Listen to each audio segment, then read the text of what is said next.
Saya berkali-kali cerita, Nabi yang sezaman itu sebetulnya 3, tapi yang ilmunya level itu hanya 2. Karena ada yang sezaman yaitu Ibrahim dan Lut. Tentu tidak level karena Nabi Lut itu pernah keponakan Nabi siapa? Ibrahim. Kedua, Nabi Musa dan Nabi Harun. Tapi ini juga gak level karena Nabi Harun jadinya Nabi itu karena proposal Nabi Musa. Proposal mulai dulu ya ada. Nah, Nabi Musa kita tahu adalah al-sak. Al-sak itu kalau ngendikan itu lesannya agak cedul. Cedul ya. Cedul. Cedul. Ini nanya jejer ke sana. Jadi kalau nggak bisa tanya ya. Bahasa Arabnya pokoknya al-sak. Cedul ya. Cedul. Karena masyhur ya kita tahu cerita itu Musa yang kecil itu sebeling. Jadi nak digendong Fir'aun itu dijabuti jenggote. Padahal masih kecil. Sesuai Fir'aun curiga dasar Bani Israel. Lama-lama dia memutuskan sepatah ini aja ini jelas darah-darah Israel ya.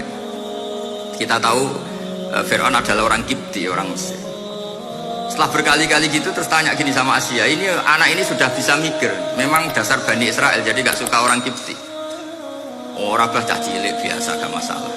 Sehingga dia terus dites ada jamroh, ada bara api sama apel. Sebetulnya Musa ini sudah tahu mau ngambil apel, tapi kalau dia ngambil apel dibunuh sama Fir'aun berarti bisa membedakan. Akhirnya sama Jibril diarahkan ngambil apa? Api jamroh tadi. Akhirnya agak ditelan terus menjadi lesannya apa? Cedul. Sampai sepuh jadi Nabi tetap begitu. Makanya beliau ngendikan Rabbi shrah li sadri wa yassir li amri wahlul 'uqdatam min lisani yafqahu qawli. Terus proposalnya itu tadi waj'al li waziram min ahli Haruna akhi.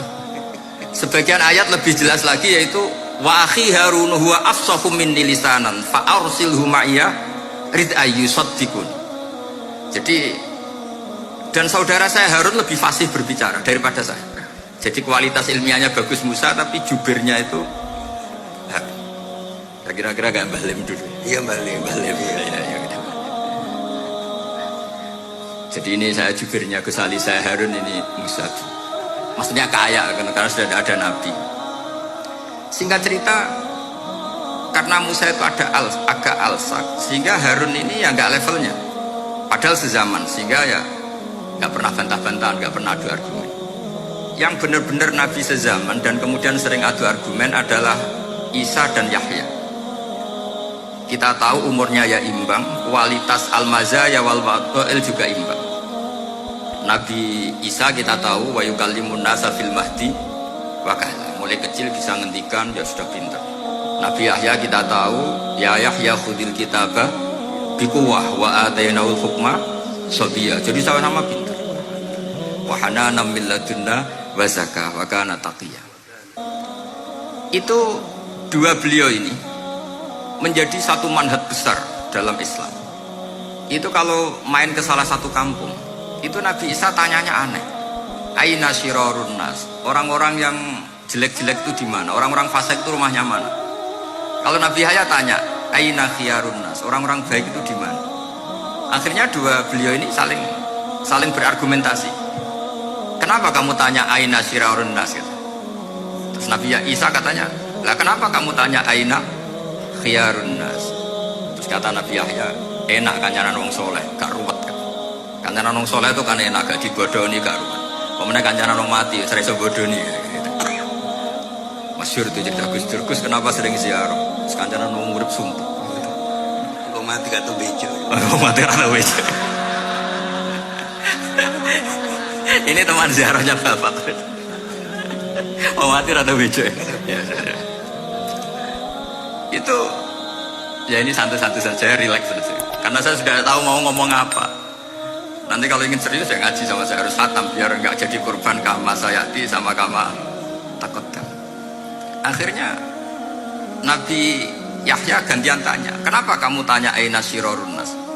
Itu masyhur beliau. Ini dalam kitab Tabaqatul Asfiya karangan Abu Nu'aim al-Asfihani.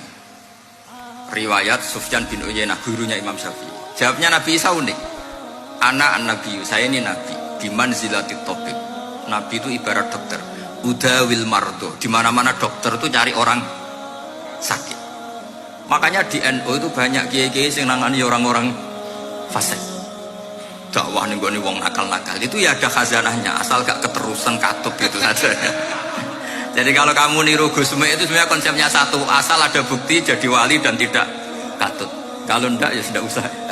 Gak usah wae kata Gus Ali sudah. Kalau gak kelasnya jangan. Sehingga dua beliau itu jadi khazanah besar.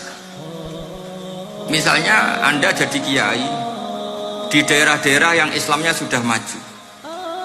Mungkin Anda ini hanya mendapat fasilitas dari Islam. Makanya saya sendiri secara pribadi, misalnya kecelok pinter, tah ranking, tah juara musabaqah tilawatil Quran, kadang dari sekian prestasiku untuk umroh mendapat. Karena kita punya prestasi di daerah yang prestis. Sementara teman-teman kita, makanya ini kalau ada santri bebrasi yang nggak pinter, tak kasih ijazah, tak kasih support. Barokahnya tidak pinter, akhirnya hidup di daerah tertinggal. Barokahnya hidup di daerah tertinggal, Anda muassisul ma'had, Anda muassisul masjid.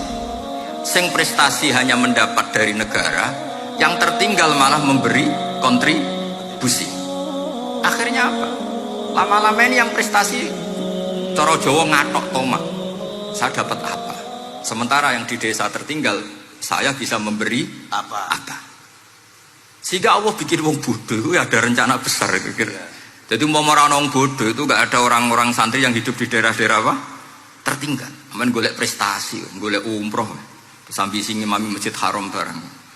Terus kapan dakwahnya? Karena yang diburu itu mendapat, bukan memberi.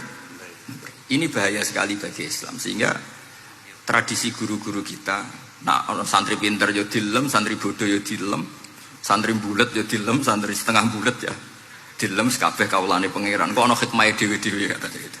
Tapi ini bukan justifikasi atau melegitimasi kenakalan anak-anak Anda. Ini mau cerita ilmiah.